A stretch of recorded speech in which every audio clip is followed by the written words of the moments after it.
Hi friends, welcome back to my channel. ఈరోజు మీకు ఈ సీరియల్లో ఏం జరిగిందో తెలుసుకోవాలి అనుకుంటున్నారా? అయితే వెంటనే మనం సీరియల్లోకి వెళ్ళిపోదాం. ఇక శ్రీకర్ అలాగే శ్రేయ ఇద్దరు కూడా ఇంటికి వస్తారు. ఇంటికి వచ్చిన శ్రేయ వాళ్ళ నాన్నగారు శ్రీకర్ శ్రేయాని చూసి, అమ్మ శ్రేయ, ఎక్కడికైనా వెళ్ళొస్తున్నారా? చాలాసేపటి నుంచి ఇంట్లో లేరు అని అడగడంతో ఇక శ్రేయ అయితే, అవును నాన్న, శ్రీకర్ వాళ్ళ అమ్మగారు మమ్మల్ని కలవాలి అన్నారు, అందుకే వెళ్ళొస్తున్నాం అని చెప్పి శ్రేయ చెప్తుండగా శ్రేయ మెడలో ఉన్న నెక్లెస్ని చూసి, అమ్మ శ్రేయ, నీ మెడలో నెక్లెస్ నేను ఇంతకు ముందెప్పుడు చూడలేదు అని అడగడంతో ఈ నెక్లెస్ ఇవ్వడానికి శ్రీకర్ వాళ్ళ అమ్మగారు మమ్మల్ని ఇద్దరిని రమ్మన్నారని చెప్పి, ఇంట్లో అందరికీ కూడా మేమిద్దరం అంటే చాలా ఇష్టం. ఒక్క మావయ్య గారు మా పెళ్ళిని యాక్సెప్ట్ చేస్తే నేను శ్రీకర్ కూడా ఎంచక్క ఆ కుటుంబంతో సంతోషంగా ఉండేవాళ్ళమని చెప్పి శ్రేయ చెప్తూ బాధపడుతూ ఇక అక్కడి నుంచి తన గదిలోకి వెళ్ళిపోతుంది. ఇక శ్రేయ వాళ్ళ నాన్న, నా కూతురు సంతోషం కోసం నేను ఏదో ఒకటి చెయ్యాలి, ఇప్పుడే వెళ్ళి శ్రీకర్ వాళ్ళ నాన్నగారితో మాట్లాడతాను అని చెప్పి ఇక అక్కడి నుంచి శ్రేయ వాళ్ళ నాన్నగారు రాజేంద్ర ప్రసాద్ని కలవడానికి ఆ ఇంటికైతే వస్తారు. ఇక ఇక్కడ చూస్తే పార్వతి ఏమో అక్షయ్కి ఆ హారం ఎలా వచ్చుంటుంది? ఒకవేళ అక్షయ్కి హారం ఆ దివాకరే ఇచ్చుంటే అక్షయ్కి నేను తన కన్న తల్లిని కాదని తెలిసిపోయిందా, లేక ఏం జరుగుంటుంది అని చెప్పి పార్వతి ఆలోచిస్తూ ఉండగా ఇంతలో రాజేంద్ర ప్రసాద్, పార్వతి, ఉదయం నుంచి చూస్తున్నాను, నువ్వెందుకో చాలా డల్గా కనిపిస్తున్నావు, పైగా ఏదో ఆలోచిస్తున్నావు, దేని గురించి, అసలు నువ్వెందుకు ఇలా ఉన్నావు అని అడగడంతో అది అది ఏవండి అని చెప్పి ఇక పార్వతి అయితే జరిగిన విషయాన్ని రాజేంద్ర ప్రసాద్కి చెప్పడానికి ప్రయత్నిస్తుంటుంది. ఇంతలో శ్రీకర్ వాళ్ళ మావయ్య ఇంటికి వచ్చేసరికి వెంటనే కమల్ ఇంట్లో అందరినీ పిలుస్తాడు. ఇక అందరూ కూడా అక్కడికి వెళ్ళేసరికి అవని అయితే, నమస్కారం బాబాయ్ గారు, రండి కూర్చోండి అని చెప్పి ఆయనకి మర్యాదలు చేస్తూ ఉంటే, చూడమ్మా, నేనేమి మీరు చేసే మర్యాదల కోసం రాలేదు, నేను మాట్లాడడానికి వచ్చాను అని చెప్పి ఇక శ్రీకర్ వాళ్ళ మావగారు రాజేంద్ర ప్రసాద్ని బావగారు అని పిలుస్తాడు. వెంటనే రాజేంద్ర ప్రసాద్, ఎవర్రా నీకు బావగారు, ఇంకొకసారి ఆ పిలుపు పిలిస్తే మర్యాదగా ఉండదు అని చెప్పి రాజేంద్ర ప్రసాద్ అయితే ఇక శ్రీకర్ మావగారిని చెడమడ తిట్టేస్తాడు. ఇక శ్రీకర్ మావగారు, చూడండి, మీరు నన్ను ఎన్ని మాటలన్నా భరిస్తాను, కానీ మీ అబ్బాయి నా కూతురు మెడలో తాళి కట్టాడు, మీ కుటుంబానికి మీకు దూరంగా ఉండి వాళ్ళిద్దరూ ఎంతగానో కుమిలిపోతున్నారు, పెద్ద మనసు చేసుకుని వాళ్ళిద్దరిని అర్థం చేసుకోండి, తిరిగి మళ్ళీ వాళ్ళిద్దరినీ ఈ ఇంటికి పిలవండి అని చెప్పి ఇక ఆయనైతే రాజేంద్ర ప్రసాద్కి తను ఏదైతే చెప్పాలనుకుంటున్నాడో అవన్నీ చెప్తాడు. రాజేంద్ర ప్రసాద్, నన్ను కాదని మీ అమ్మాయి మెడలో తాళి కట్టిన రోజే వాడు నా కొడుకుగా ఎప్పుడో చచ్చిపోయాడు, ఇక వాడి గురించి మాట్లాడితే బాగోదు అని చెప్పి అక్కడి నుంచి రాజేంద్ర ప్రసాద్ వెళ్తుంటే, సరే, మీరు మీ కన్న కొడుకుని కేవలం నా కూతురి మెడలో తాళి కట్టినందుకు దూరం చేసుకున్నారు, మరి అతనికి ఇవ్వాల్సిన ఆస్తేదో ఇచ్చేస్తే ఇంకెప్పుడు మీ కుటుంబం వైపు కన్నెత్తి కూడా చూడ్డు, వాళ్ళ బతికేదో వాళ్ళు బ్రతుకుతారు అని చెప్పి ఇక అతనైతే రాజేంద్ర ప్రసాద్ని రెచ్చగొట్టడంతో ఒక్కసారిగా రాజేంద్ర ప్రసాద్, ఏంట్రా, ఆస్తి ఇవ్వాలా? ఎవరి ఆస్తి ఎవరికి ఇవ్వాలి? అసలు నా ఆస్తిని వాడికి ఎందుకు ఇవ్వాలి? వాడు తండ్రన్న గౌరవం లేకుండా మరొక ఆడపిల్ల మెడలో తాళి కట్టి అందరి ముందు నా పరువు తీసేశాడు, అట్లాంటి వాడికి నా ఆస్తిలో చిల్లి గవ్వ కూడా ఇవ్వను అని చెప్పి ఇక రాజేంద్ర ప్రసాద్ అయితే అతనితో గొడవ పడతాడు. అతను, చూడండి, మీరు శ్రీకర్కి ఇవ్వవలసిన ఆస్తి ఎలా ఇవ్వరో అది చూస్తాను, ఎక్కడికి వెళ్ళాలో నాకు బాగా తెలుసు, మీరే వచ్చి తిరిగి శ్రీకర్ని, నా కూతుర్ని ఈ ఇంటికి తీసుకొచ్చేలా చేస్తాను అని చెప్పి అతను వాళ్ళతో శపథం చేసి అక్కడి నుంచి వెళ్ళిపోతుంటాడు. రాజేంద్ర ప్రసాద్ అయితే, చూసావా అక్షయ్, శ్రీకర్ చివరికి ఎంతకి దిగజారాడో, వాడు నన్ను నా మాటని కాదని మరొక ఆడపిల్ల మెడలో తాళి కట్టిన రోజే వాడేంటో నాకు అర్థమైంది, ఇంకా మీకే తెలియలేదు అని చెప్పి రాజేంద్ర ప్రసాద్ అయితే అక్కడి నుంచి తన గదిలోకి వెళ్ళిపోతాడు. ఇదంతా చూసిన అవని చాలా బాధపడుతుంది.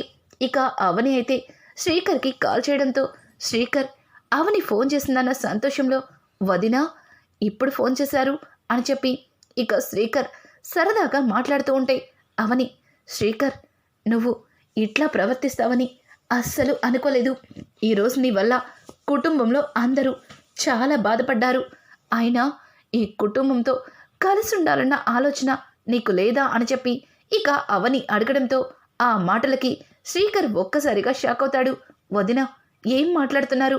నేను నా కుటుంబంతో కలిసి ఉండడానికి ఇష్టపడినా అసలు మీరేం చెప్తున్నారో నాకు అర్థం కావట్లేదు అని అంటుంటే ఇంకెందుకయ్యా, నిన్ను నేను ఎంతో నమ్మాను, నిన్ను ఇంటికి ఎలా తీసుకురావాలా అని ఎంతగానో కష్టపడుతున్నాను. కానీ ఈరోజు నువ్వు దానికోసం కాదని నాకు అర్థమైందని ఇక అవని అయితే శ్రీకర్ని అనుమానించినట్టు మాట్లాడుతుంది. శ్రీకర్ వదిన మీరు అలా మాట్లాడకండి, నాకు ఆ మాటలు వింటుంటేనే చాలా బాధగా అనిపిస్తుంది, అసలు ఏం జరిగింది అని చెప్పి శ్రీకర్ అడగడంతో ఇక అవని అయితే ఇక్కడ జరిగిన విషయాలన్నీ కూడా శ్రీకర్తో చెప్తుంది. ఒక్కసారిగా శ్రీకర్ వదిన ఏం మాట్లాడుతున్నారు, అక్కడికి శ్రేయ వాళ్ళ నాన్నగారు వచ్చారా అని అంటుంటే అదేంటి శ్రీకర్ నీకేం తెలియనట్టు మాట్లాడుతున్నావు, నువ్వే కదా ఆయన్ని పంపించింది అని అంటుంటే అయ్యో వదిన నేనెందుకు ఆస్తి కోసం శ్రేయ వాళ్ళ నాన్నగారిని అక్కడికి పంపిస్తాను. నిజంగా ఆస్తి మీద వ్యామోహం ఉంటే శ్రేయాని పెళ్లి చేసుకుని ఇంటి నుంచి బయటకు వచ్చిన రోజే నా ఆస్తి నాకు ఇవ్వమని అడిగుండేవాణ్ణి, కానీ అదేది నేను చెయ్యలేదు. నాకు ఆస్తి మీద వ్యామోహం లేదు, నా కుటుంబంతో నా భార్యతో సంతోషంగా ఉండాలి అనుకున్నాను. తిరిగి మళ్ళీ ఆ ఇంటికి నాన్నగారు ఎప్పుడు పిలుస్తారా అని ఎదురు చూస్తున్నాను. మావయ్య గారు ఎందుకు అలా చేశారో నాకు అర్థం కావట్లేదు. ఇప్పుడే నేను శ్రేయ వాళ్ళ నాన్నగారితో మాట్లాడతానని చెప్పి ఇక శ్రీకర్ కాల్ కట్ చేస్తాడు. ఇదంతా విన్న తర్వాత అవనికి ఒక విషయం అర్థమవుతుంది. శ్రేయ వాళ్ళ నాన్నగారు కూడా ఆస్తి కోసం రాలేదు, వాళ్ళిద్దరినీ తిరిగి మళ్ళీ ఈ కుటుంబంతో కలపడానికి పాపం ఆయన ప్రయత్నం ఆయన చేశారు. కానీ మావయ్య గారు అర్థం చేసుకోకుండా ఆయన్ని కోపడ్డం వల్ల ఆయన అలా మాట్లాడి ఉండొచ్చు అని చెప్పి ఇంకా అవని తన మనసులో అనుకుని దాని గురించి మాట్లాడదామని రాజేంద్ర ప్రసాద్ దగ్గరికి వెళ్తుంది. రాజేంద్ర ప్రసాద్ అయితే ఇక పార్వతితో పార్వతి కాస్త మంచినీళ్ళు ఇవ్వు అని అడగడంతో ఇక పార్వతి మంచినీళ్ళు తీసుకొచ్చి ఏంటండి మీరు ఈరోజు శ్రేయ వాళ్ళ నాన్నగారు ఏం తప్పు మాట్లాడారు, ఆయన ఆస్తి అడగడానికి ఇక్కడికి రాలేదు, ఆయన కూతుర్ని అల్లుడిని తిరిగి మళ్ళీ ఇంటికి తీసుకెళ్ళమని అడిగారు, కానీ మీరు దానికి అంగీకరించలేదు.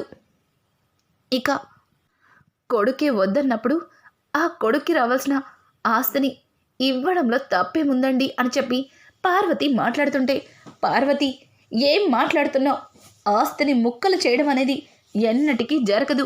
ఈ ఆస్తి అక్షయ్ది, అక్షయ్ కష్టార్జితం, దీన్ని ముక్కలు చేసే హక్కు అధికారం ఎవ్వరికీ లేదు అని చెప్పి రాజేంద్ర మాట్లాడుతుంటే ఆ మాటలకి పార్వతి ఏంటండి అలా మాట్లాడుతున్నారు, నాకు 5 పిల్లలని అనుకున్నాను, కానీ మీరు పదే పదే అక్షయ్ నా కన్న కొడుకు కాదని గుర్తు చేస్తూ ఇట్లా ఆస్తిని నా పిల్లలకి ఇవ్వనని ఎందుకండి మాటలతో బాధ పెడుతున్నారు. ఇప్పటికే జరుగుతున్నవేవి అర్థం కాక ఎవ్వరికి చెప్పుకోలేక నాలో నేను ఎంతగానో సతమతమైపోతున్నాను అని చెప్పి పార్వతి అయితే ఇక రాజేంద్రతో మాట్లాడుతుంది. రాజేంద్ర అయితే జరిగిందంతా గుర్తు చేసుకొని ఇంకా ఒక్కసారిగా గుండెని పట్టుకొని అక్కడికక్కడే కుప్పకూలిపోతాడు. పార్వతి వెనక్కి తిరిగి చూసేసరికి రాజేంద్ర గుండెల మీద చేతులతో నొప్పితో బాధపడుతూ వెనక్కి తిరగపడతాడు. అది చూసిన పార్వతి ఏవండి అని చెప్పి ఇక రాజేంద్రని లేపడానికి ప్రయత్నిస్తుంది. ఇంతలో అవని కూడా అక్కడికి వచ్చేసరికి రాజేంద్రుడి ఆ స్థితిలో చూసి మావయ్య గారు ఏవండి కన్నయ్య అని గట్టిగా అరవడంతో ఇంట్లో అందరూ కూడా రాజేంద్ర దగ్గరికి వస్తారు. ఇంకా వెంటనే రాజేంద్రని తీసుకొని హాస్పిటల్కి అయితే బయలుదేరుతారు. ఇదంతా చూసిన పల్లవి అయితే, ఏంటి ఆస్తిని ముక్కలు చెయ్యమంటే మావయ్య అక్షయ్ బావగారు ఆస్తని నిజాన్ని బయట పెడతారు అనుకుంటే ఇట్లా జరిగిందేంటి? ఒక విధంగా ఇలా జరిగింది కూడా మన మంచికేమో. బావగారు పార్వతత్తయ్య కన్న కొడుకు కాదన్న నిజం అందరికీ తెలియాలి. అలాగే ఈ ఆస్తిని ముక్కలు చెయ్యాలి. ఈ ఆస్తిని ముక్కలు చేస్తేనే అప్పుడు గాని అక్షయ్ బావగారు తన తమ్ముళ్ళకి అన్యాయం చేయలేక ఈ ఆస్తిని వాళ్ళకే ఇచ్చి కట్టుబట్టలతో బయటికి వెళ్ళిపోతారు. ఇదంతా ఎప్పుడు జరుగుతుందో అని చెప్పి పల్లవి తనలో తను ఆలోచించుకుంటూ ఇక అలానే కూర్చుని ఉంటుంది. ఇంతలో డాక్టర్ బయటికి వచ్చేసరికి అక్షయ్ అలాగే కమల్ ఇద్దరు కూడా డాక్టర్ దగ్గరికి వెళ్తారు. డాక్టర్ గారైతే, మీకు ముందే చెప్పాను కదా, ఆయన ఎక్కువగా దేని గురించి టెన్షన్ పడకూడదని. ఆయనకి కండిషన్ కాస్త సీరియస్గానే ఉంది. మరొక 12 గంటలు గడవందే ఏమీ చెప్పలేమని చెప్పి ఇక డాక్టర్ అక్కడి నుంచి వెళ్ళిపోతారు. కొంతసేపటికి శ్రీకర్ అక్కడికి వస్తాడు. శ్రీకర్ని చూసిన అక్షయ్ కమల్ ఇద్దరు శ్రీకర్ దగ్గరికి వెళ్తారు. ఇక పార్వతి అయితే, శ్రీకర్ ఏంట్రా ఇదంతా? నువ్వు అడగలేక మీ మావయ్య గారు అని అంటుంటే, అయ్యో అమ్మ, నువ్వు కూడా నన్ను అపార్థం చేసుకుంటున్నావా? నాకెందుకమ్మా ఈ ఆస్తి? నాకు మీరు కావాలి, మీతో సంతోషంగా ఉండడం కావాలి. నాన్నగారికి ఇప్పుడు ఎలా ఉందన్నయ్య అని చెప్పి అక్షయ్ని అడగడంతో, అక్షయ్, అదే నాకు కూడా అర్థం కావట్లేదు శ్రీకర్,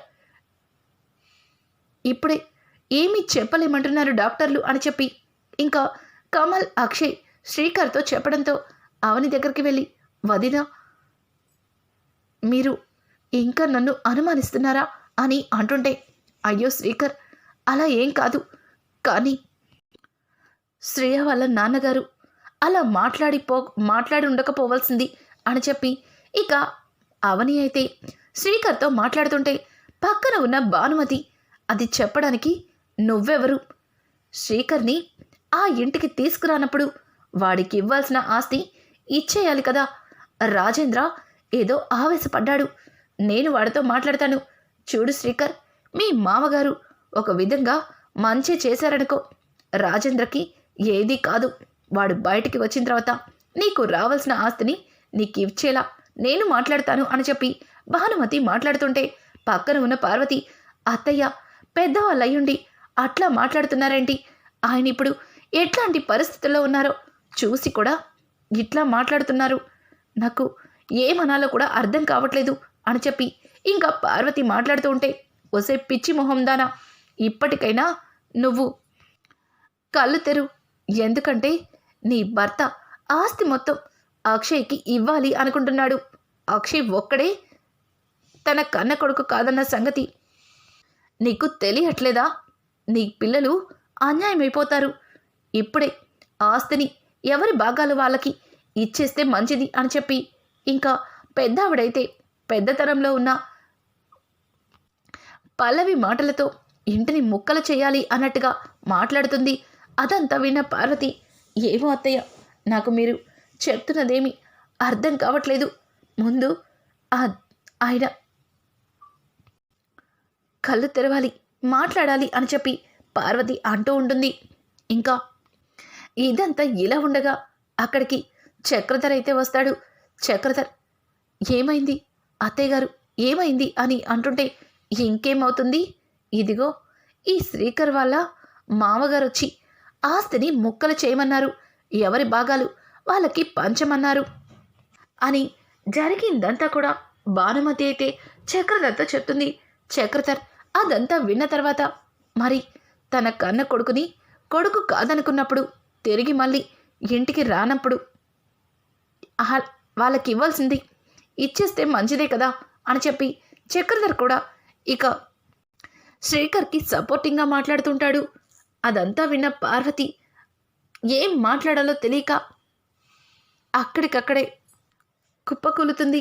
ఇక ఇంతలో అవని వచ్చి, చూడండి మావయ్య గారు అట్లాంటి పరిస్థితుల్లో ఉన్నప్పుడు మీరందరూ ఇలా మాట్లాడుతారని అస్సలు అనుకోలేదని చెప్పి ఇక అవని అయితే వాళ్ళతో మాట్లాడుతుంటే నువ్వెవరే మాట్లాడడానికి? మేమేం మాట్లాడుకోవాలో మాకు బాగా తెలుసు. ముందు నువ్వు పక్కకి వెళ్ళని చెప్పి ఇంకా పెద్దావిడ అవనిని పక్కకు గెడుతుంది. అవనికి ఏమీ అర్థం కాదు. ఎందుకని వీళ్ళందరూ ఇట్లా మాట్లాడుతున్నారని అక్షయ్ దగ్గరికి వెళ్తుంది. ఏవండి మావయ్య గారు అట్లాంటి పరిస్థితుల్లో ఉన్నప్పుడు తొందరపాటు నిర్ణయాలేమీ తీసుకోవద్దని చెప్పి అవని మాట్లాడుతుంటే, చూడవని ఎప్పుడు ఏం చేయాలో నాకు బాగా తెలుసని అక్షయ్ కూడా అవనిని విసుక్కుంటాడు. ఇక రానున్న ఎపిసోడ్స్లో అక్షయ్ తన కన్న కొడుకు కాదని, ఈ ఆస్తి అక్షయ్కి మాత్రమే సొంతమన్న రాజేంద్ర మాటలకి అక్షయ్ ఎట్లాంటి నిర్ణయం తీసుకుంటాడు? ఆస్తిని అలాగే కుటుంబాన్ని వదిలి అక్షయ్ అవనిని తీసుకొని కుటుంబం నుంచి దూరంగా వెళ్ళిపోతాడా? ఇట్లాంటి లేటెస్ట్ ఎపిసోడ్స్ మీకు మరిన్ని కావాలి అనుకుంటే మా ఛానల్ని సబ్స్క్రైబ్ చేసుకోవడం మాత్రం మర్చిపోకండి. Thanks for watching. Hi friends, welcome back to my channel. ఈరోజు మీకు ఏ సీరియల్లో ఏం జరిగిందో తెలుసుకోవాలి అనుకుంటున్నారా?